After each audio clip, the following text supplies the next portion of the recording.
হরে কৃষ্ণ, জয় জগন্নাথ। চলে এসেছি শ্রী শ্রী জগন্নাথ দেবের লীলা পর্বের পর্ব নম্বর 8, একটা নতুন কাহিনী নিয়ে, ভগবানের লীলা নিয়ে।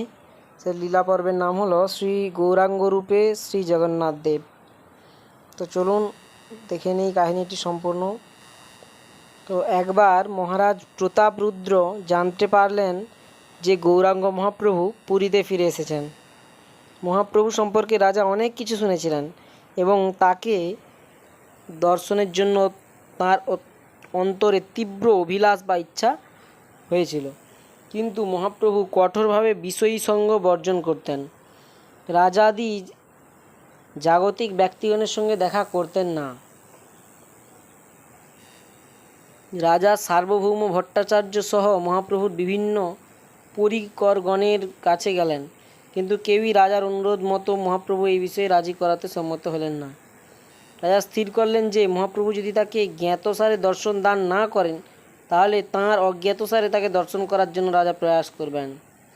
যখন ভক্তগণ দেখলেন যে মহাপ্রভুকে দর্শন করার জন্য রাজার খুব তীব্র আকাঙ্ক্ষা হয়েছে, তখন তারা রাজাকে সাহায্য করার একটি পরিকল্পনা করলেন। তারা ভাবলেন যে মহাপ্রভু যখন প্রেম উন্মুক্ত হয়ে যখন নৃত্য করেন, তখন তিনি বাহ্য জ্ঞান হারিয়ে ফেলেন। সেই সময়টি হবে মহাপ্রভুকে দর্শন করানোর জন্য রাজাকে নিয়ে আসার সর্বোত্তম সময়। একদিন মহাপ্রভু যখন প্রেমোন্মত্ত হয়ে, অর্থাৎ প্রেমে উন্মত্ত বা পাগল হয়ে গিয়ে যখন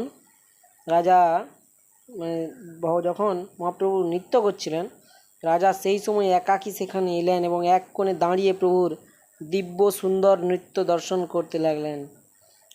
রাজা নৃত্যরত প্রেমোন্মত্ত প্রভুর অঙ্গে অষ্টসাত্ত্বিক বিকারের লক্ষণগুলি প্রকটিত হতে দেখলেন। রাজা এসব দর্শন করে বিস্মিত ও পুলকিত হলেন। মহাপ্রভুর নয়ন হতে নদীর মতো অশ্রু প্রবাহিত হচ্ছিল। কিছু সময় অতিবাহিত হলে প্রভুর বাহ্যজ্ঞান লুপ্ত হলো এবং তিনি তখন তার ভক্তগণ পরিবেষ্টিত হয়ে বসলেন। প্রভুর প্রেমানন্দময় নৃত্য দর্শন করে গভীর সন্তোষ লাভ করে রাজা তার প্রাসাদে ফিরে গেলেন। কিন্তু রাজার মনে একটু দ্বিধা জেগেছিল।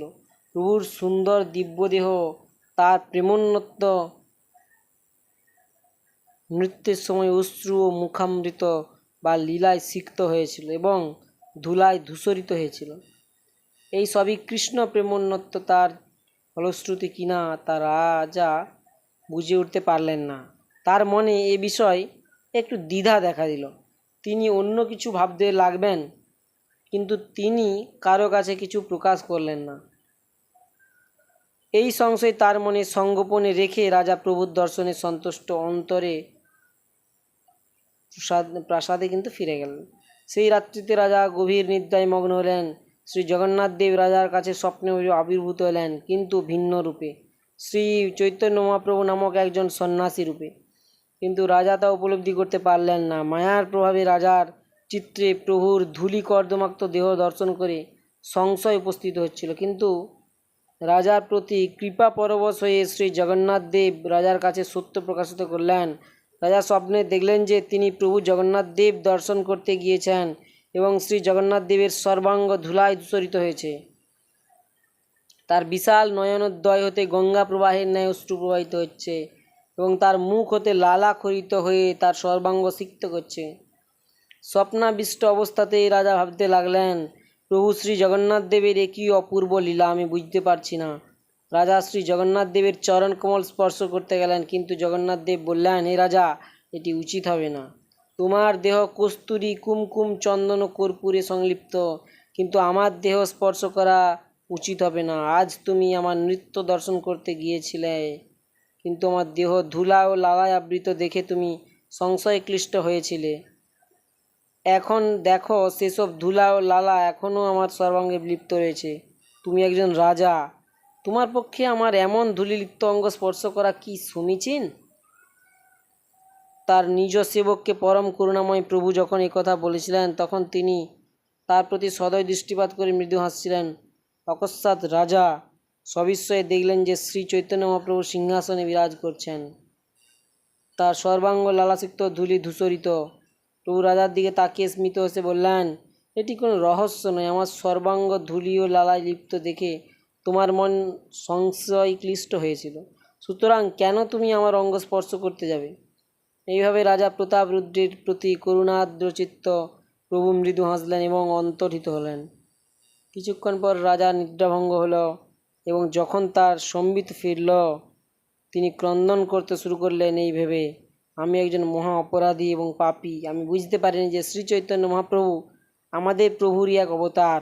হে প্রভু, কৃপা করে আমাকে ক্ষমা করুন, দয়া করে আমাকে কৃপা করুন, আমাকে আপনার একজন অনুগত সেবক রূপে গ্রহণ করুন।